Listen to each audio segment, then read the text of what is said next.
Okay. So good afternoon, everyone. Welcome to the webinar that Education Analytics is providing about this year's MAP, SLO, and growth model process. We're going to start with some introductions, then we'll go over a timeline of events, and we will give an overview of the metrics that we're providing, student learning objectives, or SLOs as we call them, and the growth model results.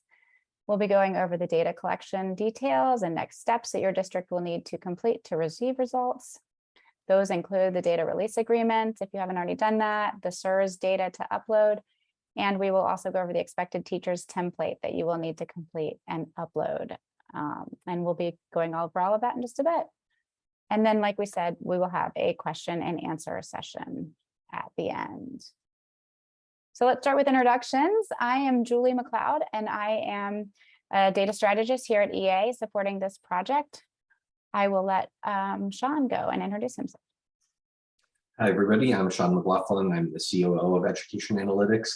I notice a number of familiar names that you have probably heard from me on webinars in the past. Maybe we've met in person sometime in the past, or maybe you're seeing me on video for the first time. Looking forward to working with a number of districts this year again, and glad to support and explain some of the growth model and SLO results in the middle of the presentation today. And also on our team today is Kale.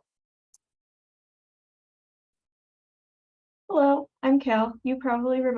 Some of you probably remember me from previous years supporting emails and prior webinars. And I am lightly supporting this year, and Adelie Kim, who is not able to join us today, is also supporting this year and has been in communication with you all via email. All right, and we also have Julia Finch from our analyst team listening in on the call as well. And we've got a couple of folks, I think, from NWEA joining us today. So Kathy, Jody, and Sylvia, I think we're joining. So our questions today will be, or our content today will be about the EA processes and everything. But in case we have any questions that come up about NWEA, we can note those and get those to the right folks and get answers for you. So just a little bit about Education Analytics. For those of you who don't know, we are a nonprofit organization located, headquartered in Madison, Wisconsin, although we do have folks from all around. I'm actually calling in from Florida. So we are led by Dr. Robert Meyer, who you may have heard of. He was founder and president, and he was a research professor at UW-Madison. We've also included our website over on the right side of the screen if you want to read more about us and some of the other projects that we work on around the country. We do a variety of education data-related projects, dashboards, ed tech, all kinds of fun, exciting things, and a lot of growth as well. You can see where all we have worked here on this slide, showing where we've worked over the years for growth mainly. And we're continuing to grow. There are districts and states where our team has worked on student growth models or helps support educator evaluation systems. So this slide shows a bit about how EA's 3012D methods were determined. On the right side, you can see Sean discussing APPR metrics when APPR was first getting started in the 3012C days. So remember that the 3012D metrics that we provide were co-developed in 2013 and 2016 with an advisory council that included representatives from participating school districts, the state education department, New York State Education Department Teachers Union, our team here at EA, and representatives from NWEA. So although APPR evaluations have once again been waived, the methods used to provide this year's SLO and growth model results do remain consistent. So we have a question for you, or a couple questions for you. When you respond, we would like you to label your response as answer 1 and answer 2 to match question 1 and question 2, and include your district's name in each response. We'd love to know which result are you most interested in, SLO or growth, or both? And also, do you use these for APPR or informational purposes or something else? So again, if you would message to hosts and panelists, that would be fabulous.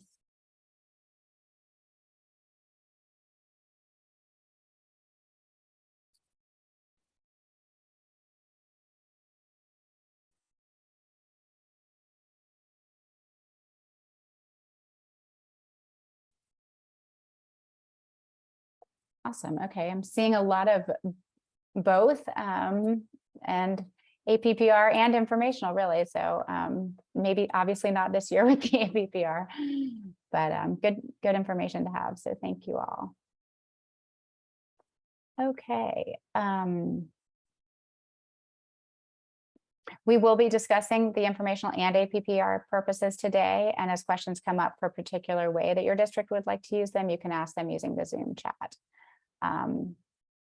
We will try to pause if needed, if we see questions come up, but again, we will also do the question and answer at the end. So I'm going to go over the timeline, which you guys have probably seen. We started out with the sign up process, which is really about making sure that the data release agreements were signed, and Adelie was working with you all for that. I think we've got most of you signed up by now. There is for most districts one DRA to get signed this year, and that's with us, EA, to allow us to receive and analyze your SERS data. We will go into this a little bit later. Last Friday, June 10th, marked the beginning of the data upload window. And so that's when either the districts of RICS or the BOCES upload the completed expected teachers template and SERS data to our FTP site. And we're going to go over that in a little bit just to make sure. And that's why we're doing this webinar. So today is that data collection webinar where you can see the arrow.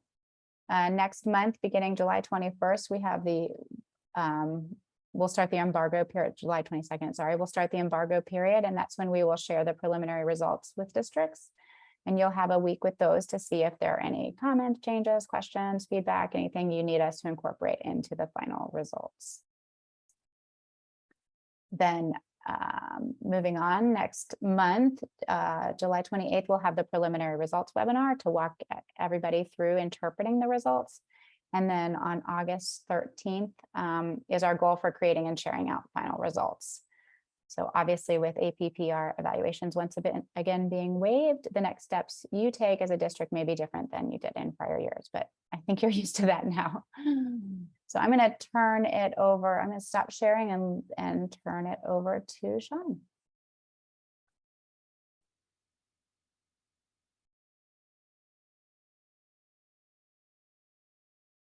I should turn my microphone on so I can actually talk. All right, good. Julie, we're seeing the overview metric slide from me now. Is that right? All right, good. It's all working out. Great. I'm going to go over a few of the slides here in the middle of the presentation to go over the methodologies that we'll be providing this year. As is in the past for several years that when we're producing results, we have two versions. And depending on your usage, you might want to use one or the other. It sounds like some folks use both, some use growth, and some use SLO. We'll be talking about both here. High-level student learning objectives, what they do is they compare the fall to spring growth of your students to NWA's national growth norms. And what we're doing is determining whether or not students meet their growth goal. And if they don't meet their goal, we're determining that by whether it's statistically different from the growth norm. And I'll show some visuals to help highlight how we calculate that. The other method is a growth model methodology that measures the contribution of educators to student growth over the fall to spring period. And rather than the national growth norms, what that's using is comparing the growth of your students to similar students from across New York that participate with us here in the consortium. And we adjust for different factors and measure how much those matter. Different factors including things like English language learner status, students with disability status, et cetera. We go through and measure the impact of those different factors this year and then make adjustments to try to get an apples to apples comparison of the contribution of educators in your district compared to other districts. We have more information on the results types on our website at analytics.org. You can see in the footer there at the bottom of this slide is where you can go to find our website. And in the footer of our homepage, we have a place for you to go down to a partner portal.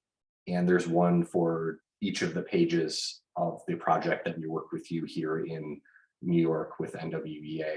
We've redesigned our website recently, so some of the old navigation links might not be exactly the same way that you had used them before, but you can find it if you go to the partner portals at the bottom of our website. That's where we'll end up hosting some of the details this year, the timeline, et cetera, if you want to refer back to that as well. At a high level, I always feel like I'm kind of reading at you when I do this, but there are some high level differences here between the SLO and the growth model methodology. And I'll just kind of run through these briefly, and then we'll have some visuals to help connect the dots about how we calculate these things. But some differences between the metrics when we're thinking about which students we include.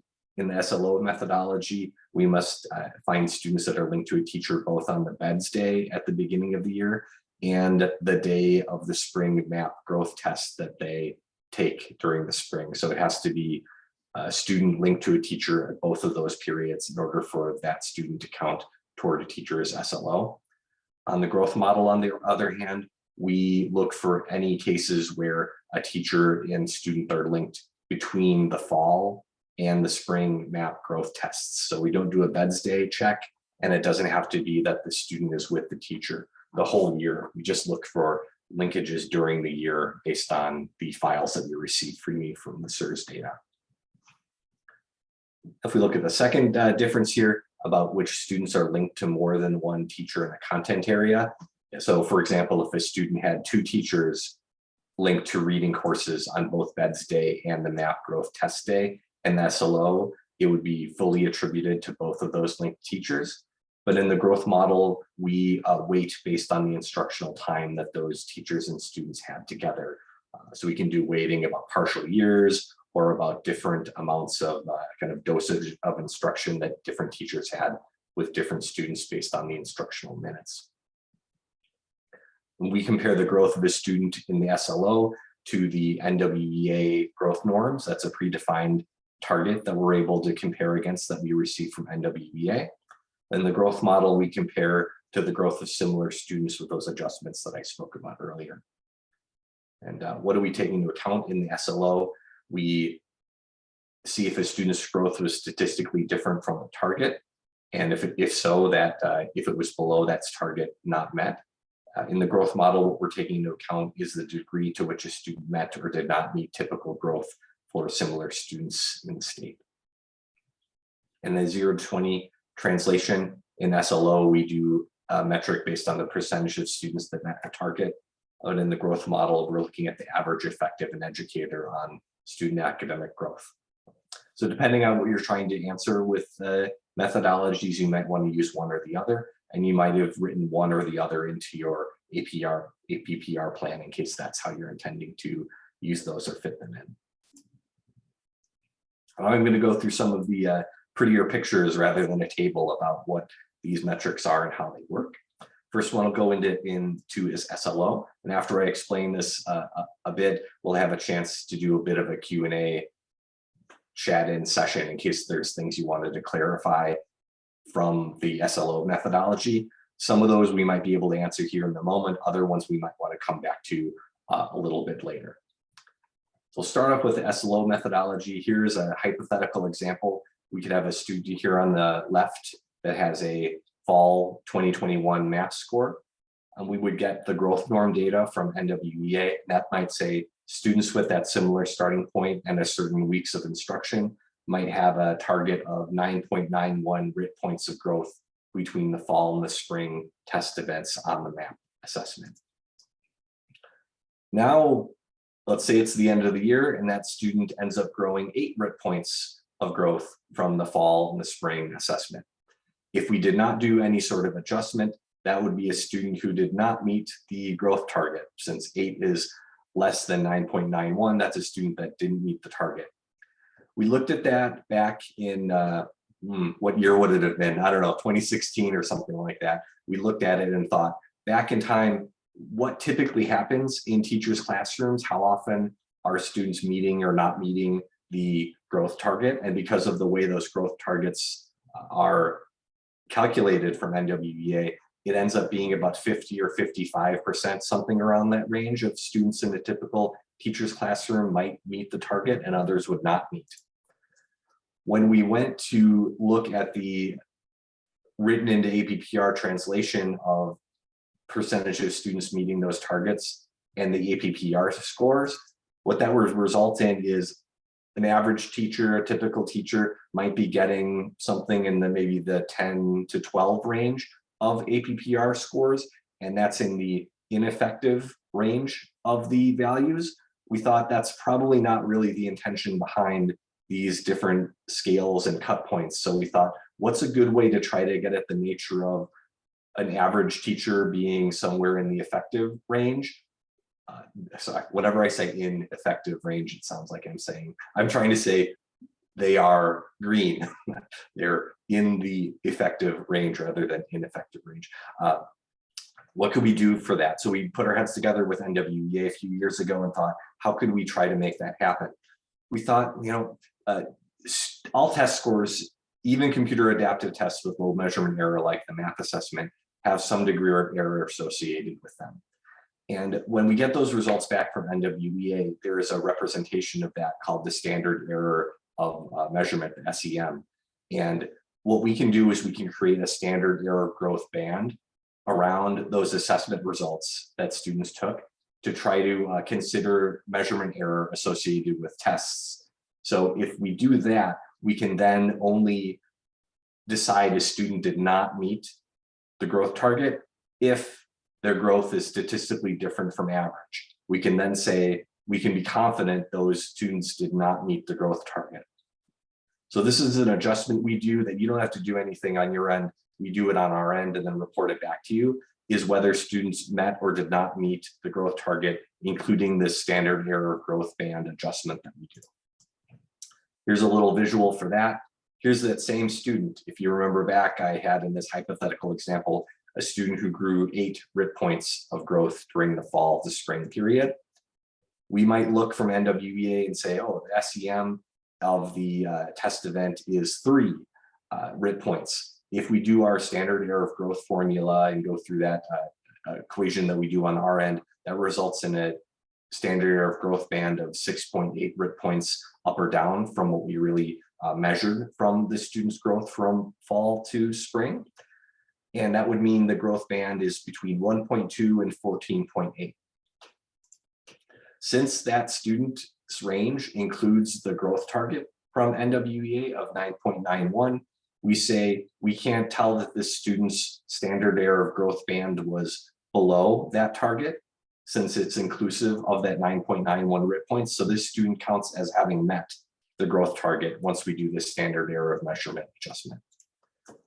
And in that case, we do that student by student and figure out when we take into that standard of growth measurement band, do the students meet or not meet? Here's an example of a classroom of students where 75% of the students met the growth target after that adjustment. When we do the Heidi translation, we end up with that teacher having a 15 on the 0 to 20 scale after we've done that adjustment. We crunched the numbers after the first few years of doing this just to confirm that what we thought we were doing matched up with the intention of the policy. And we did find that an average teacher ended up falling about in the middle of the effective band of the Heidi distribution. So we took that to be our intention, ended up coming true. And that, again, that translation was co-developed with the advisory council of districts and other representatives from New York. A few more details and then we'll talk a little, or we'll wait to see if there's any questions that come up. But what has to happen in order for a student to be included in a teacher's SLO? The student must be in grades K through 10, as in we don't do this for grades 11 or 12, for example, if you're hoping to get high school results from us. Also, in order for a student to count, the student must have both a valid fall and spring MAP growth test score for the year in question. We also must be able to link the student and the teacher together in the SIRS data, both on the BEDS day at the beginning of the year and the day in which the student took the spring test in the spring. Also, the student must be associated with the teacher with an instructional responsibility weight above 0. That's one of the fields that we collect through the SLOs data. And just so you know, if there's a case where you would like a student to not count for whatever reason, that's a method by which you can put that into your SLOs data and put an instructional responsibility weight of 0 into those fields. And we'll know then that that student should be excluded for whatever reason you deem to be the right business rule for your district. We'll take that student out of the teacher's calculations. Also, that can be also how you do the exclude from evaluation indicator. That's another way you could say this student should not count in that fashion. We provide those results at the teacher level for all the subjects and grades together. We also divide out by mathematics and reading instruction, the mathematics result being the MAP assessment and the reading being both the reading and the language usage assessments count toward that. We do it by the subject and grade combination and then the course combination as well. Also, if you want to kind of build your own SLO based on a certain group of students, we have the individual student level results. You may find that useful in case there is a teacher that does not show up in the SLOs data with certain courses. You could kind of build your own based on the percentage of students that did or didn't meet the target after we make those adjustments for the standard error of measurement. This is kind of a summary as well about what are the levels at which we'll provide results in case you want to go instead of just the teacher level, if there's something you want to look at for the grade level team, or you want to look at a school overall, we also provide results at those levels as well. And I should say as well, right, at the course level and the teacher level, we're only able to provide you results back in cases where the subject areas are mapped to, or are associated with, I should say, the reading or math state course codes. That's how we can tell whether or not a course or subject should count. And that's part of what we'll cover a little bit in the expected teachers template as well.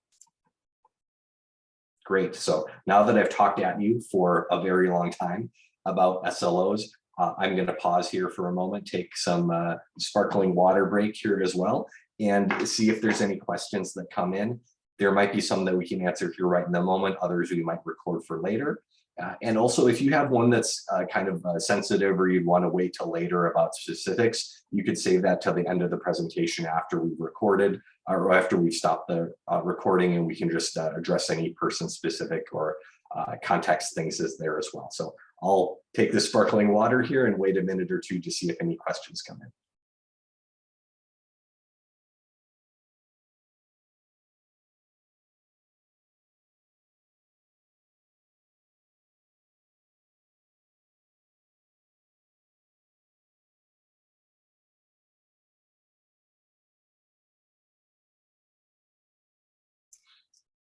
And I see one thing that was not a question about SLO specifically, but we were able to confirm for another person that the recording is going to be shared out after the fact.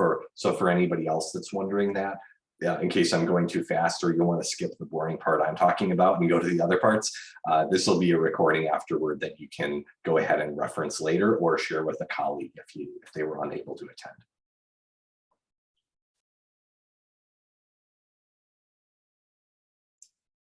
I see a couple of no question answers and nothing else coming in. Julie or Kale, is there anything you're seeing that I missed somewhere?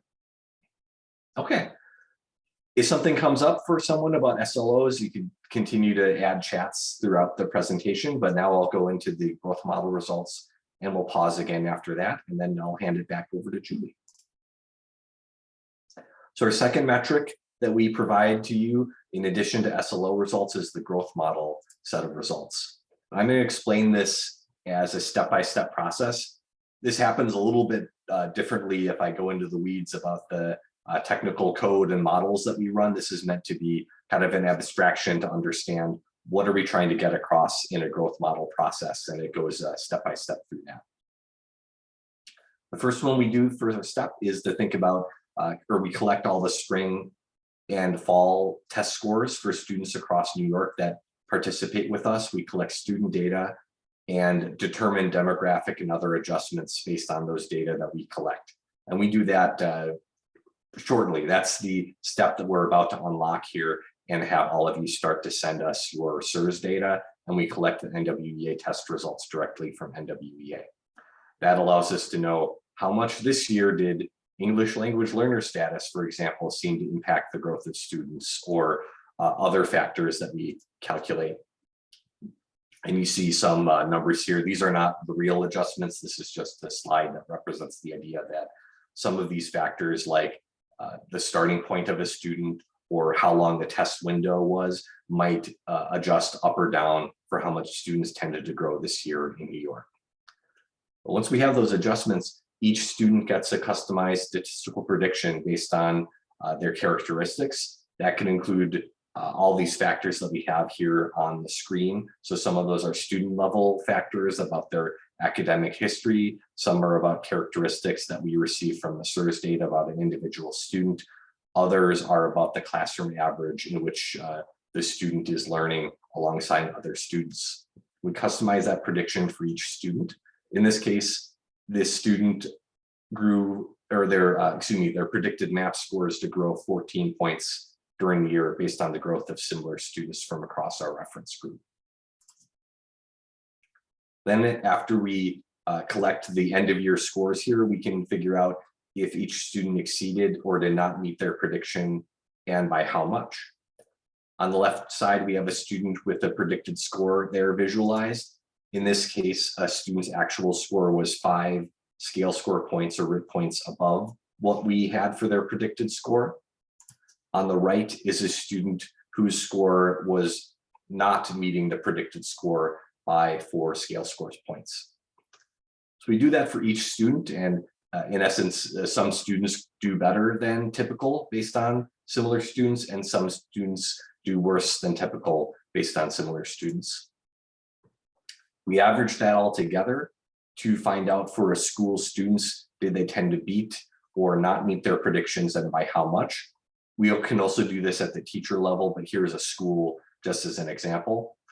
On the left, school A, you can see by those upward facing arrows that those students tended to beat their predictions. And when we average it all out, these students tended to beat their predictions by about 3 RIT points higher than what similar students across the state seem to achieve.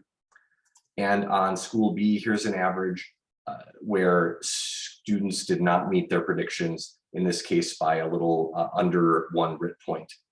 And if you want to turn this into value added terms, which is something sometimes people want to talk about it that way, on the left side, school A has above average value added, and on the right side, school B has below average value added.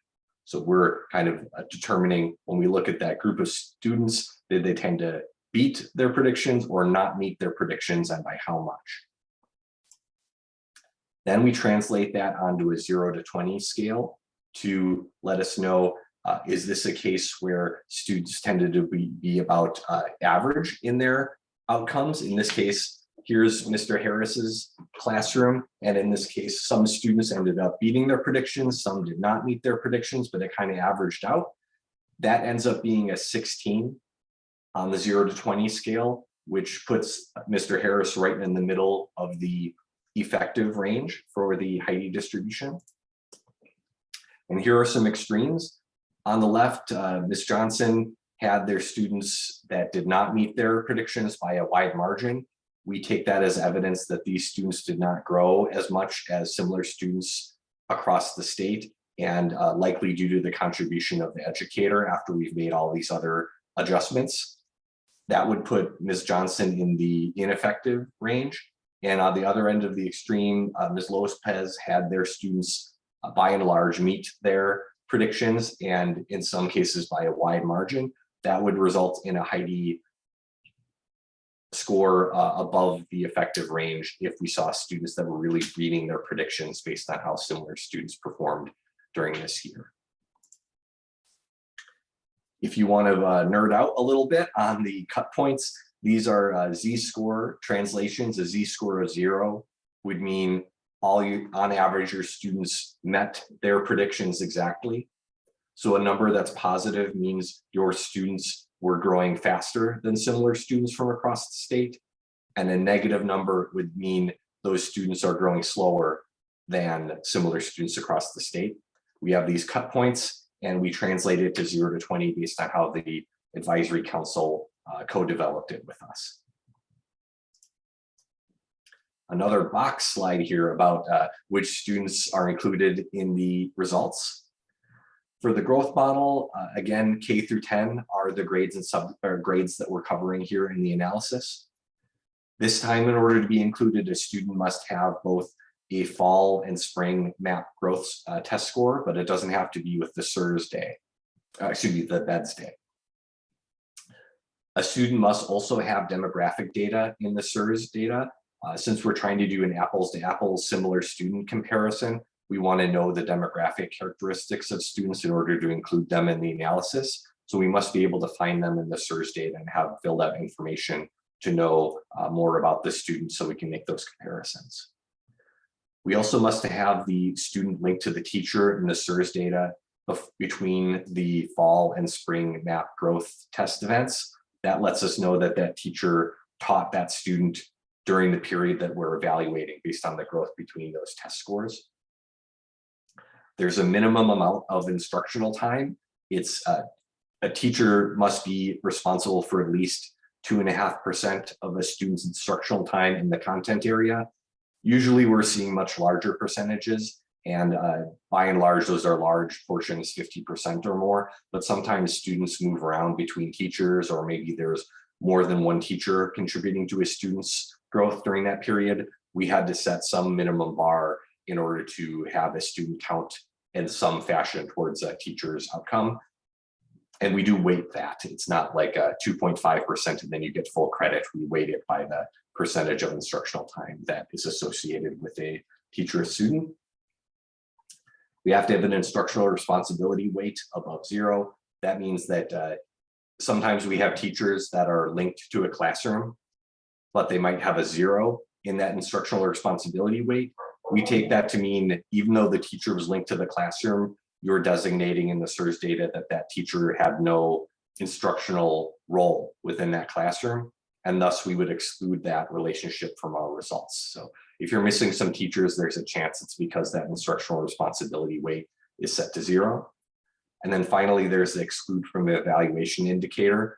If there are students that should be not counted for some reason, that would be the field that we would want you to have a 0 in. And I think I misspoke earlier when I was talking about editing the instructional responsibility weight to 0. That would be more about the teacher not having an instructional influence. I think the better thing to edit in case there's a student who needs to be excluded would be to edit that exclude from evaluation indicator, because that's at the student level.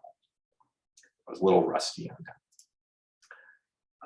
Here are the levels of results that we provide to you. This is in some sense similar to the SLO results. We have all subjects combined. We also have subject specific results, and we provide them for teachers, grade level teams, and school level. Since this growth model is about finding the impact of educators, we do not provide student level results in the growth model. We're looking for how do groups of students tend to grow, and we do that at the teacher, grade level, team, and school level. There is a chance, as with any year, that we might not have enough data to provide results for all of the grade levels that you'd like. For example, if there are just a few districts that are testing in kindergarten or grade 10, et cetera, we might not have enough of a reference group to do all of the grade levels and subjects that you would wish to have. We do not have that same limitation on the SLO side of things because we get the national growth norms to be used. But here in the growth model world, there may be some cases where we say we don't have enough data to produce results, but we'll let you know when we send those preliminary results over for which grades and subjects we have coverage. All right, I think this is my last talk at you slide here, and another chance for you to ask any questions that you might have related to the growth model or anything that came up in the SLOs that may have come to mind as I talked about differences for the growth model. This is another chance for me to take some more sparkling water break, and I'll give you a minute here to think about any questions. And if anything comes up in other fashions too from Julie and Kale, if you could let me know and direct my attention there as well.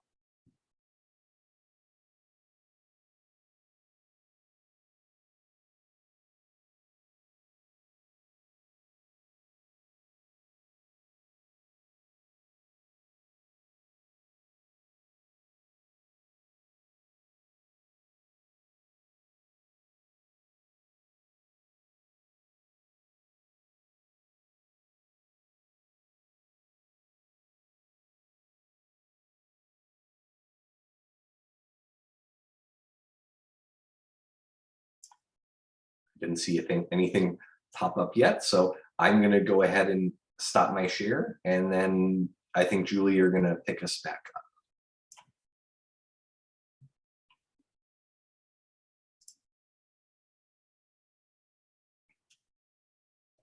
I think you have a few more slides, Sean. Oh no, do I? Sorry.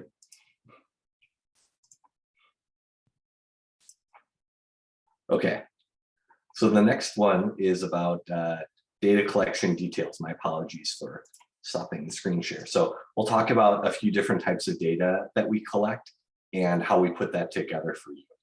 We have the map data that we collect directly from NWEA, so that's not something you as district representatives need to worry about getting shared with us. However, the SERS data is one that we'd either collect from you at a district, or perhaps your RIC might be partnering with us in order to send us SERS data this year, or maybe they're collecting it and then you will send it to us that's collected from the RIC.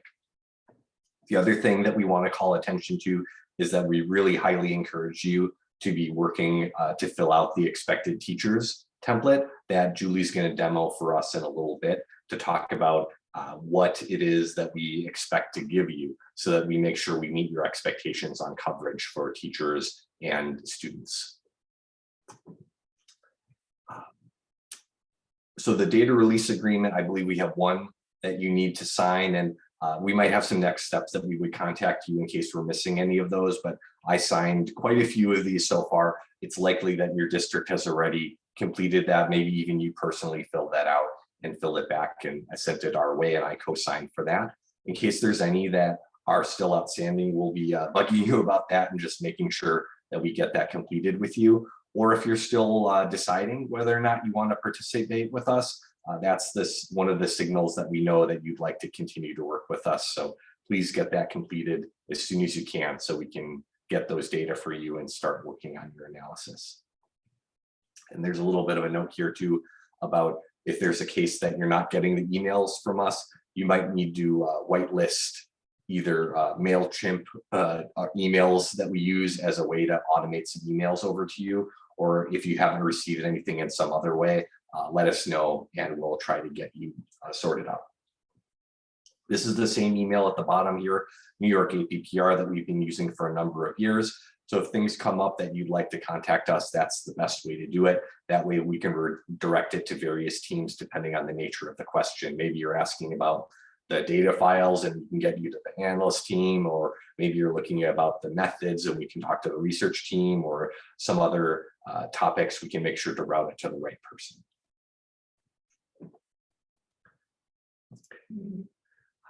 Right, talking about the SERS data. Why do we do that? Why do we collect the SERS data? Somebody might say, doesn't our NWEA map data include the student teacher linkages and all that stuff because we have to have rosters? But we only use the NWEA map data to figure out the fall and spring test scores for students. And we're not using the class roster files from NWEA to determine which students and teachers are related to one another. Why do we do that? That was one of the decisions from the advisory council years ago. And it was because the class roster files from NWEA are not designed for the purpose of deciding instructional responsibility for an accountability system. They're also not filled out in a consistent way necessarily, and they're not as detailed about the student-teacher relationships as is the SERS data. So instead, we collect the SERS data from districts or RICs.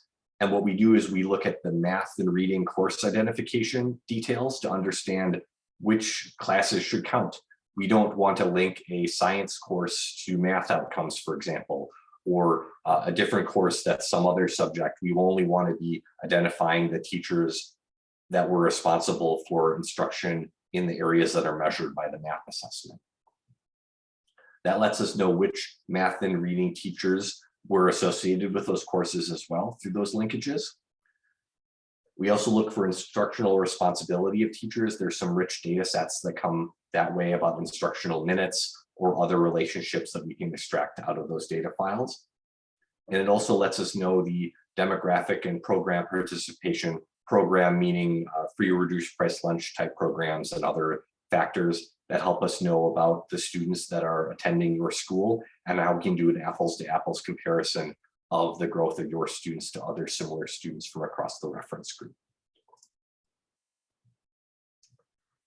I think I wasn't so directly involved in the emails, so I can't speak with as good authority as some other teammates on this, but we sent emails out on Friday, is my understanding, and it will let you know about any next steps that you need to take or action steps about uploading SIRS data to us, or if it's your RIC or BOCES that's transferring data over to us instead. Is this where you're taking back over, Julie, about expected teachers? I had down for a few slides later, but I can jump in here if you like. I'll do a few more. Just give me the signal. Sorry, I got a little bit mixed up and can tell that I wasn't listening to Julie closely enough earlier. So, all right, good. The expected teachers data. Why do we care about this? This tells us which teachers should receive results. We're going to receive a big NWEA file about all the test scores that happen in your school. We're also going to receive a bunch of SIRS data from you. But what we don't know is, of all the teachers that teach in your schools, which ones do you need to receive results for? We want to know, are we accidentally missing some of the teachers that you're relying on us to give you results? This was probably more important when there were APPR for stakes decisions, but we still want to make sure we're getting this right for you. It helps us work together with you to track down results gaps. When you tell us who you're expecting results for, we're able to look at what we actually did in the preliminary results, and then we can identify the gaps better. Otherwise, we'll just send you a set of results and there might be gaps and you have to tell us where those gaps are. If you tell us ahead of time, we can report out to you more cleanly and effectively where we can tell you that we identified gaps. And to get this template, we hosted it in our share file again this year in a folder called Expected Teachers Template. I believe we have some screenshots coming up that'll just let you know, oh, where do I need to go? What does it look like? And Julie's going to help us see what that looks like this year. These are some examples, just some screenshots here to see where you need to go to find this. There's the secure file transfers for districts at our share file site. This is where you'll find the expected teachers templates, both to download it to get the template, and then also to upload it back once you filled it out. This is also where you'll be uploading your SIRS data to us, and we'll be sharing back the results files to you. And I always like to say this every year just to make sure I forget if we have a slide coming up or not about it, but please, please, please do not email us any of these secure files that have to do with students. That's why we set up the secure file transfer area for you. We don't want to use email for anything related to student data. So you'll have a folder here that you need to access to do that. And we can add and remove users as you see fit in case it's a user access thing that you'd like to update. Once you go in here, you'll be able to see on your own what the user access list is. You can do people on this folder and you can let us know if there's any changes you'd like to make. For example, if there's a colleague that has left your district for whatever reason and they should no longer have access, we can remove them from it. If there's a new team member who's learning the process this year, we can add that team member on. Or if you can't even access this at all, just email us at newyorkappr@edanalytics.org and we can make sure to get you added on so you can have secure access to get to your files. Here's a little visual to go with that narrative they had. Districts new to using EA's results, in case you're a new district that has never worked with us before, we default to the superintendent. But I think most, if not all, of the districts that are working with us this year have worked with us in the past. We look at who had access last year and we keep that for this year. But if you have any changes you'd like to make, use that email and we'll make sure to get that changed for you. This is a bit of a preview of what the results format will look like. This is not something we'll have for you today because this is after we've calculated all the results and send it back to you. This is just a little bit of a preview for an expectation if you've not worked with us before. This is an example of a teacher level file. On the left, it shows one row per teacher. I've gotten some feedback before. John Doe and Jane Doe are probably not great names to have in here for the examples, but that's what we have for now. It's one row per teacher, and it shows the number of students included in the result, as well as the 0 to 20 score translation. That's the kind of results file that we'll be able to provide for you this year. We're going to give you that in the share file that we just had some screenshots of earlier, and we'll give you one file per district, along with the data dictionary, so you can understand the column names and what it all is to be interpreted as. And we do not send these results to educators directly, as in teachers or principals. We do not send these results to the state. We only send them to ShareFile, and you as a district control who has access to that. So if you have any worries about, is EA going to be sending something to NICEAD that we don't want them to see, or is EA going to send things directly to teachers? That's not how we intend to share that. We don't do any of that. We just put those in ShareFile for you to have district access, and you are responsible for sharing or not sharing as you see fit. All right, now I'll take over, Sean. All right, cool. I'm off the hook. All right, I'm going to stop share. Thanks, Julie.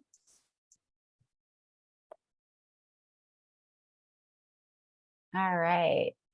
Thank you, Sean, for the overview. And now we'll get into some more of the nitty gritty details on some of those, like ShareFile and the expected teacher template. So first, I'll show you how to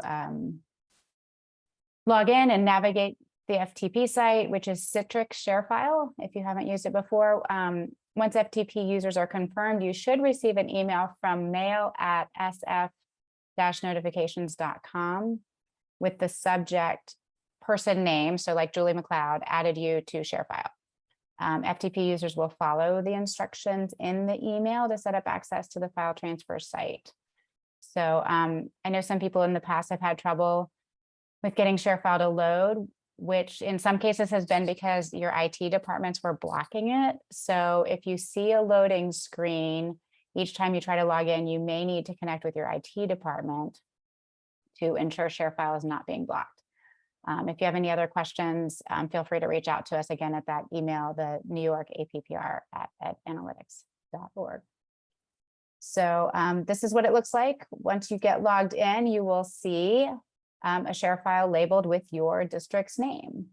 So if you can see that, it says fake district, but it'll be your district right there, and you should have a folder for that. Once you open the expected teachers template folder, would be what you would want to open for that. And within that folder, hold on, I'm going to go there. Within that folder, you will see a file called the expected teachers template Excel file. But here, I'm going to go back one. There was also an upload SIRS file here, so we'll go over that too, just so you know where they both are. So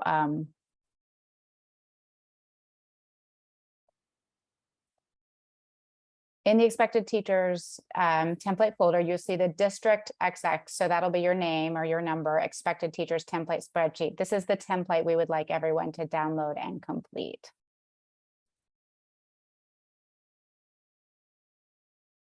All right, and so you'll see on this slide, you can see the easiest way usually to download this template is to click on the file and then click on the little download arrow there that we're pointing to. That'll appear in the toolbar, and the file might appear at the bottom of your browser where you can open and save the expected teachers template.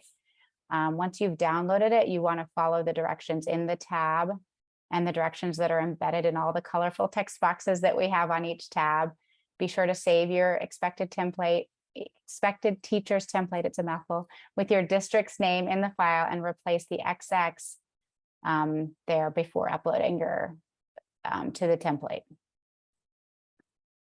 So I'm going to open that and switch sharing.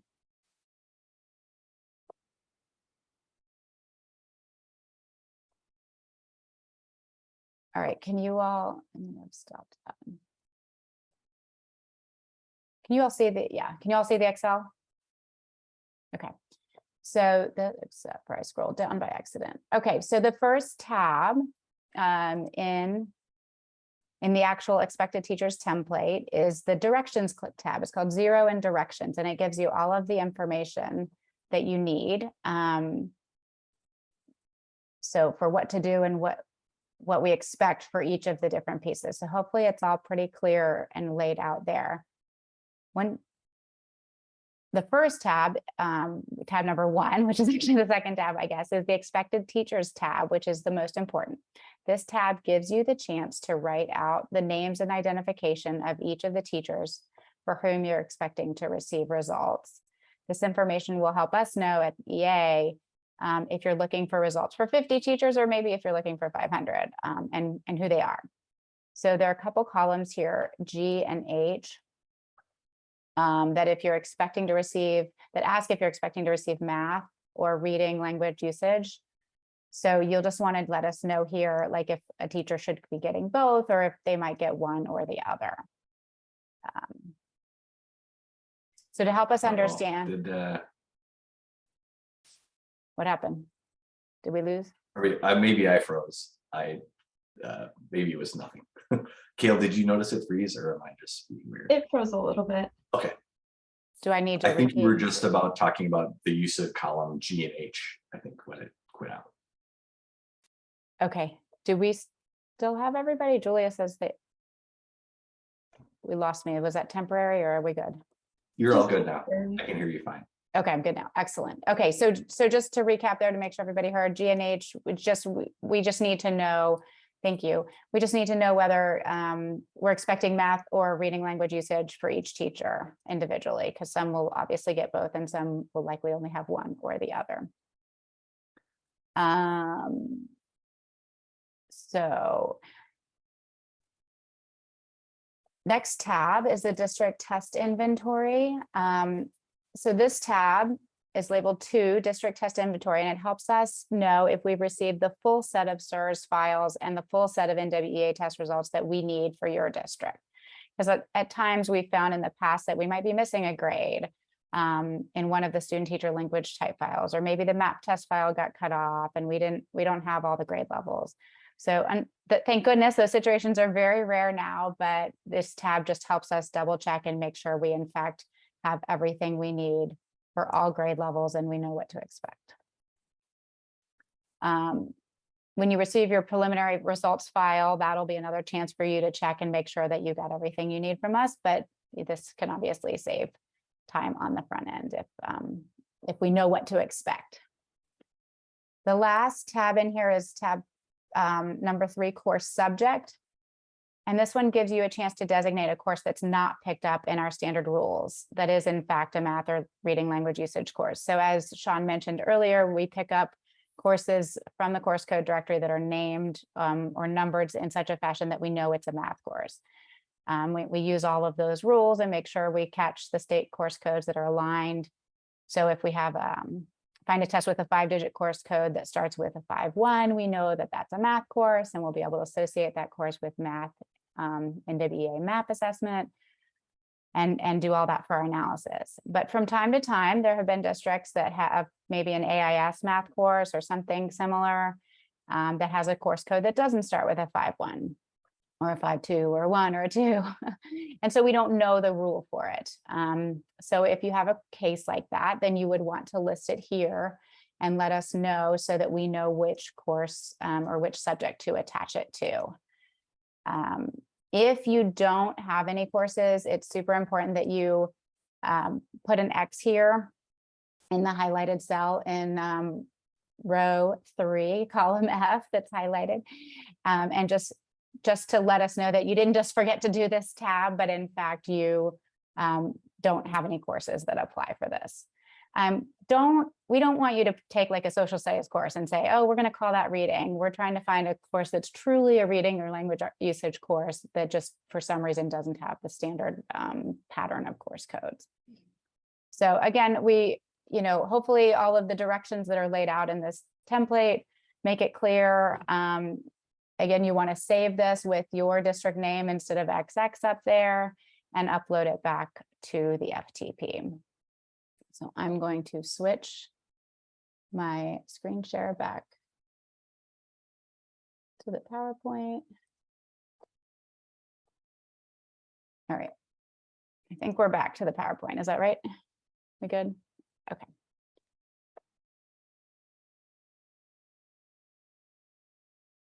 All right. So we're going to wrap up with review and next steps, and then we'll have time, like we said, for questions and answers. This one is the use of the metrics. A number of you have been using our results. Obviously, we talked about for APPR, and we have SLO metrics and the student growth components. Other districts use it for informational purposes, which may be especially pertinent this year due to APPR being waived. So some districts also found that our growth model results are particularly interesting because it gives an apples to apples comparison of the impact of your schools and teachers on student growth. And all the adjustments that we do involve a rich set of data that span several districts to give you insights that you might not have just by looking at your own map data. Also, our results are disaggregated by grade and subject to find areas of relative strength and areas of improvement in schools and grade level teams and educators. And rather than using a single number for accountability, some districts use our disaggregated results to find areas of relative strength to illuminate success or identify areas for improvement to support educators in particular grades and subjects. So, these results are already included in the cost of your map growth subscription. If you haven't already signed up and done your DRA with us, we definitely encourage you to do so. If you agree to participate, we have the process in place to transfer the map data, NWEA has a process in place to transfer map data to us at EA to minimize burden on your staff. And adding your district's data, even if you don't intend to use it, does actually help us, and it helps increase the size of our reference group, which brings higher quality results for everybody who are using this service. So we really appreciate it when you sign up to do, to work with us, even if you're not sure whether or not you're planning to use the results. So looking ahead to next year, just to preview a little bit, NWEA will not be funding this work. EA is working on a fee structure that we'll share with you all soon. As you all know, and as we said earlier, we are a nonprofit organization, so we will definitely be doing what we can to keep the cost as minimal as possible. We will, of course, also need a minimum number of districts to opt in order to be able to calculate the results, because they are so dependent on having a good sample of data. So we will be sharing more information soon about that. And again, just a review of the timeline. That steps taken, some of this has already happened, some of it's in progress. We're up to the June 16th webinar, that's today. We just want to emphasize we do not send any, as Sean said, we do not send any results to the state. Districts are responsible for deciding how they want to use the results, whether they use the results, how they share them, etc. And we definitely do not share results directly with teachers either.